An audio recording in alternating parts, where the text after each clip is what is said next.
Bonjour à tous, je suis effectivement Benjamin, je suis architecte cloud dans l'équipe partenaire de Microsoft en France et j'ai en charge l'accompagnement des éditeurs de logiciels et des startups sur la plateforme Microsoft Teams. Donc concrètement, j'accompagne les équipes produits, les équipes développeurs de ces éditeurs à concevoir, à construire, publier leur application sur le Store Teams et ensuite à aller jusqu'à monétiser ces applications pour générer un maximum de business. Alors j'ai 15 minutes aujourd'hui pour quelque chose que je pourrais faire en plusieurs heures. Donc je vais essayer d'aller au plus efficace et d'aborder deux notions principales. La première notion pour vous inviter à avoir une approche, un axe de réflexion sur comment concevoir une application Teams. Et la deuxième, un petit focus technique pour les plus techniques d'entre vous qui voudraient comprendre dès aujourd'hui ce qu'est concrètement, techniquement, une application Teams. Alors par rapport à cette notion justement de réflexion sur la bonne façon de concevoir une application Teams, moi j'ai tendance à pousser la réflexion suivante.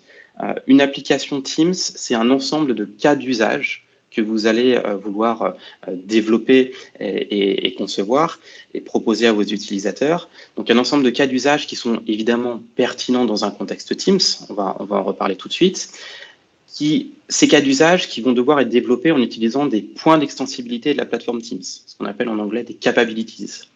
On est dans Teams, on n'a pas une feuille blanche comme on pourrait avoir sur une application web sur laquelle on fait tout ce qu'on veut parce qu'on contrôle les pixels qu'on va afficher sur la page de A à Z. Dans Teams, on a différents points d'extensibilité qui sont relativement précis sur lesquels on doit s'adosser. Et enfin, la troisième chose qu'il faut avoir en tête et faire l'intersection de ces trois notions, la troisième notion, c'est les prérequis que l'on va avoir si on veut rejoindre le Store Teams et les bonnes pratiques que Microsoft va vous conseiller de suivre pour avoir une application Teams de qualité. Donc, l'intersection de ces trois notions, c'est ce que je considère, en tout cas, c'est ce que je vous invite à considérer comme étant la priorité dans cette phase de conception, qui est la première à avoir quand on se lance dans un projet Teams. Alors, je vais détailler chacune de ces trois notions. La première, c'est les cas d'usage que vous pourriez développer, qui sont des cas d'usage donc de votre solution dans Teams. Là, je vous ai mis ici un certain nombre de familles de cas d'usage, une famille de scénarios qui sont facilités grâce à Teams. Alors évidemment, le premier, c'est des cas d'usage très collaboratifs. On en a cité quelques-uns, Emmanuel en a cité, vous en avez vu dans la vidéo également. Je veux m'intégrer dans un meeting et je veux donner la possibilité aux collaborateurs au sein d'un meeting de collaborer justement sur mon application. Ça, c'est un cas d'usage collaboratif parce qu'on va être en direct ou en indirect si on sort du meeting, en train de travailler tous ensemble sur quelque chose en commun. Une autre famille de scénarios, c'est les scénarios de type workflow. Le plus basique, Emmanuel l'a cité, le workflow d'approbation. J'ai quelque chose à demander à une personne, mais plutôt que de lui envoyer une notification par email pour l'inviter ensuite se loguer sur une interface web externe, d'aller ensuite retrouver si le lien a été cassé au moment du logging, de retrouver l'endroit où je voulais l'emmener pour lui faire valider oui, non, un workflow. Ce qu'on peut faire dans Teams, c'est tout de suite aller envoyer ce qu'on appelle une carte à l'utilisateur en lui disant vous devez approuver ça, oui, non, et éventuellement une case de commentaires. Et ça se fait très simplement pour le collaborateur qui a pu faire ça sans trop être dérangé dans ce qu'il était en train de faire dans Teams finalement. Je descends un petit peu pour la notification, c'est un petit peu, il y a quelques points qui se rapprochent. On va inviter de plus en plus, les collaborateurs vont être de plus en plus sur Teams parce qu'on a de plus en plus de cas d'usage, notamment d'éditeurs comme vous qui sont développés dans Teams. Du coup, si vous voulez cibler ces collaborateurs pour les notifier de quelque chose qui se passe dans votre solution, nous, ce qu'on vous encourage à faire, c'est de les notifier directement dans Teams. On a des possibilités pour faire ça et ça permet d'aller très vite à l'endroit où se trouve le collaborateur. Des scénarios, alors on le précise parce que c'est parfois pas toujours évident, mais Teams et les points d'extensibilité qu'on va vous proposer vont vous permettre de créer des scénarios qui vont permettre également, qui sont valides en lecture-écriture pour être simple. On ne fait pas seulement de l'information qu'on va pousser aux collaborateurs, mais c'est jusqu'à des interfaces qui vont permettre vraiment de pousser de la donnée, d'enrichir de la donnée qui existerait sur votre solution. Partage d'informations, justement, c'est un de ces deux cas d'usage. Comment je peux, en tant que collaborateur, depuis Teams, sans quitter Teams, évoquer avec un autre collaborateur un projet qui existe dans une solution de gestion de projet, un ticket qui existe dans une solution de type Jira ou GitHub, ou un client qui existe dans une solution de type CRM. Comment je vais partager de l'information à un autre collaborateur sans être obligé d'aller ailleurs, rechercher une information, la copier-coller, enfin la copier en l'occurrence, la coller dans Teams ou ensuite l'envoyer à un autre collaborateur. On a des scénarios de ce type-là qui sont facilités pour rester dans Teams pour faire tout ça.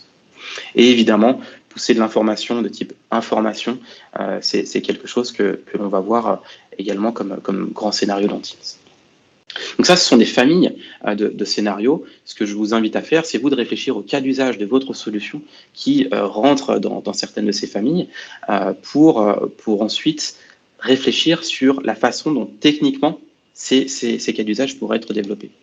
Justement, c'est cette deuxième notion, ces fameuses capabilities, que moi j'aime bien traduire en points d'extensibilité, qui vous permettent de vous accrocher finalement à un point particulier de Teams en fonction d'un scope utilisateur. Donc ça, c'est une notion un petit peu particulière. Vous allez pouvoir dans Teams décider qu'un cas d'usage que vous développez va être pertinent pour un utilisateur en tant qu'individu, sans forcément avoir envie de collaborer dans ce cas d'usage-là. Par exemple, je veux développer un dashboard de ma solution qui sera le dashboard d'utilisateur accessible pour chacun, mais de manière très individuelle. Ça, c'est un cas d'usage qu'on va appeler personnel.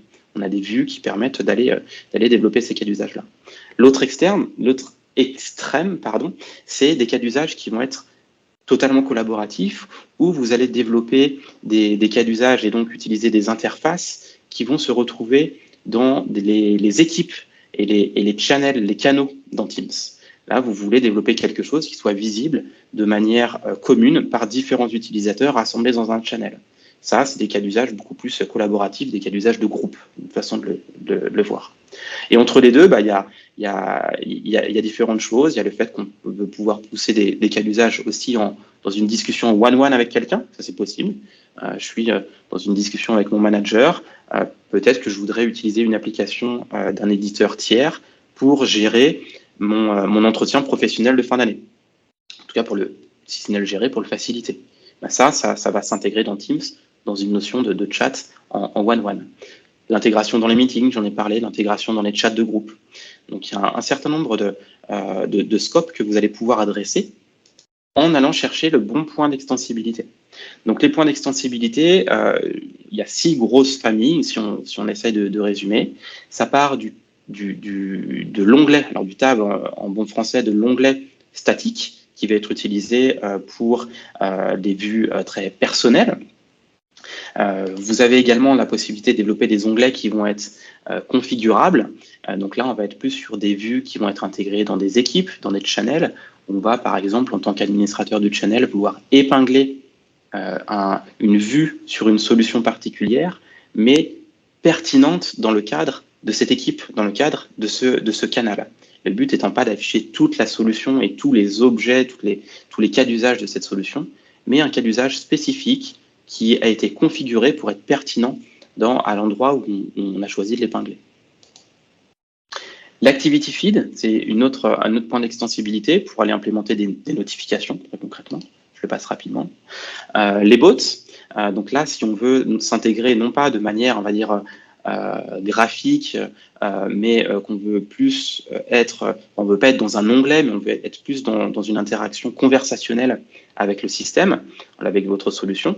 Là, on va vous inviter à développer un bot qui va pouvoir pousser de l'information aux utilisateurs, mais qui est de manière d'ailleurs relativement enrichie grâce à la notion d'adaptive card, mais qui va également permettre à l'utilisateur d'interagir avec lui et rendre cette interaction vraiment bidirectionnelle entre ce que le bot va pouvoir vous envoyer comme information et ce que vous allez lui demander, ou les actions que vous allez pouvoir réaliser grâce à ce bot.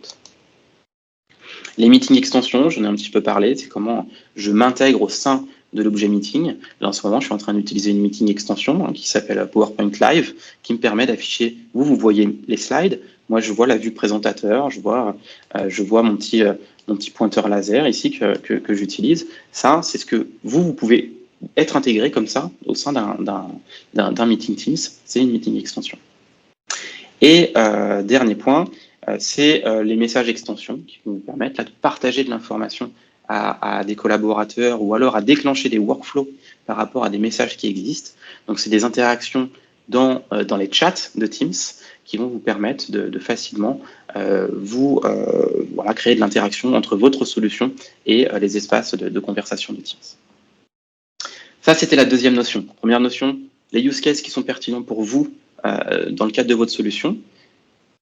Vous choisissez les capabilities, les points d'extensibilité et de ce fait le scope dans Teams sur lequel vous voulez vous adosser sur chacun des cas d'usage que vous avez prévus.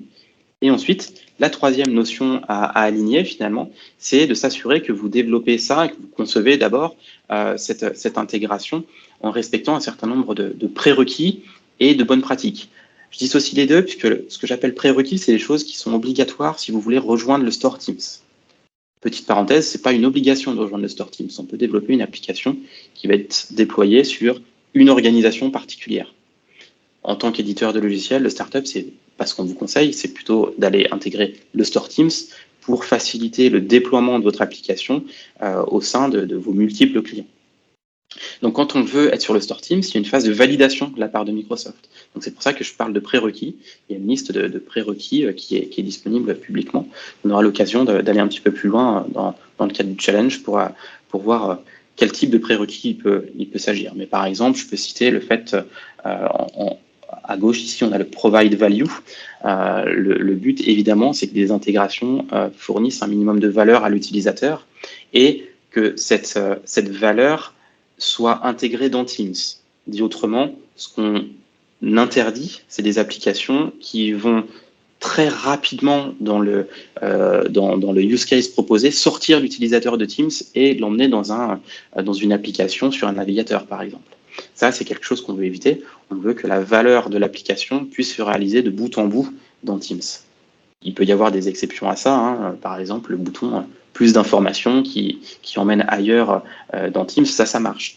Mais le cœur de la valeur proposée dans votre application doit se trouver dans Teams. Ensuite, là, j'ai parlé des prérequis. Ensuite, on a des bonnes pratiques qu'on vous conseille de suivre.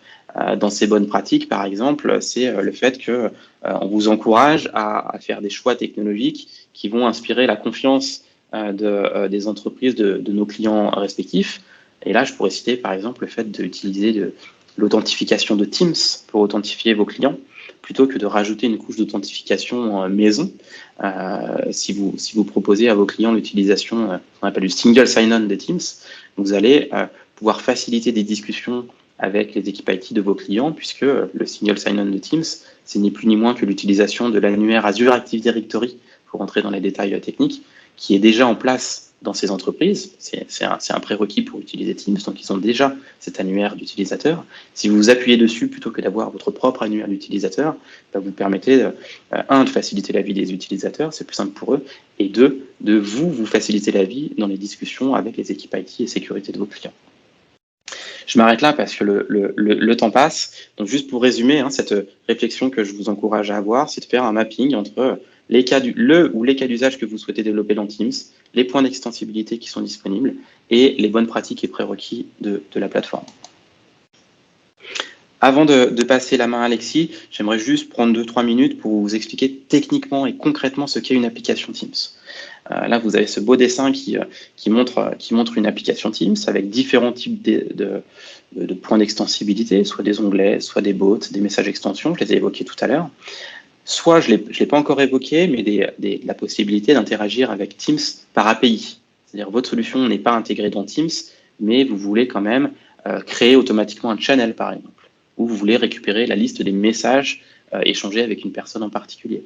On a des API autour de Teams qui sont disponibles. C'est des API qui sont disponibles dans le Microsoft Graph. Ça, c'est une application Teams avec différents points d'extensibilité utilisés. Concrètement, le développeur chez vous, si ce n'est pas vous qui va développer cette application, il va simplement développer pour Teams un fichier JSON. Un fichier JSON qui va déclarer les points d'extensibilité utilisés. Et par exemple, si je suis sur une intégration de type tab, pardon, je commence par les bots, j'avais oublié mes transitions. Si je suis sur une intégration de type bot, ce que je vais faire en tant que développeur, c'est que je vais créer un certain nombre d'éléments côté back-end qui vont ensuite, donc côté back-end, on est ici, qui vont ensuite être référencés dans le cadre de ce manifeste, de ce fichier JSON. Donc un bot, c'est quoi concrètement? C'est un enregistrement sur Azure Bot Service, c'est une API ici qui est hébergée où vous le souhaitez, mais qui comprend le bot, le SDK, en fait, le bot framework SDK. Et c'est une identité applicative que vous devez déclarer dans la plateforme Microsoft Identity Platform. Donc, des éléments de back-end et ensuite qui vont être référencés ici, finalement, dans le manifeste de votre application. Et ça, c'est pareil quand on réfléchit aux tabs. Les tabs, c'est aussi, on peut réutiliser le même d'ailleurs, une identité de votre application dans la Microsoft Identity Platform. C'est d'ailleurs, c'est pas qu'on peut utiliser le même, c'est qu'on vous encourage très fortement à utiliser le même. Et c'est finalement des applications web, une ou des vues web que vous avez développées en dehors de Teams. Elles sont diffusées par un serveur chez vous, par un serveur web en dehors de Teams. Et le manifeste vient faire le lien entre ces deux mondes, le monde Teams et ce que vous avez développé en back-end. Pareil pour les éléments de type graph, évidemment, là, c'est par définition, c'est pas l'application Teams qui porte ces éléments-là, mais c'est votre solution en dehors de Teams qui vient appeler les API graph. Donc, pour résumer, une application Teams, c'est simplement un fichier JSON qui va référencer des éléments que vous avez développés en back-end chez vous.